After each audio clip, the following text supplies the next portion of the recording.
কাল রাতে আতলেটিকো মাদ্রিদের ম্যাচ শেষ হতেই দেখা গেল এক অদ্ভুত দৃশ্য।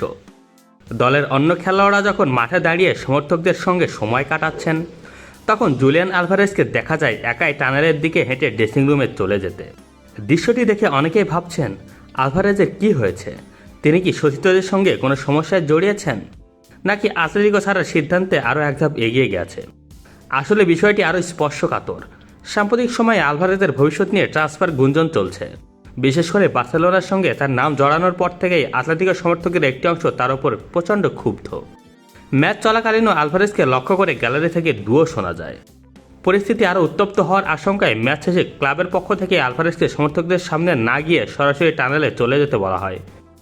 অর্থাৎ আলভারেজ নিজের ইচ্ছায় সতীর্থদের ছেড়ে একা চলে যাননি, পরিস্থিতি নিয়ন্ত্রণে রাখতে তাকে সরিয়ে নেওয়া হয়েছিল। তবে এই ঘটনা একটা বিষয় পরিষ্কার করে দিয়েছে, আলভারেজকে ঘিরে আতলেটিকোতে পরিস্থিতি এখন মোটেও স্বাভাবিক নয়।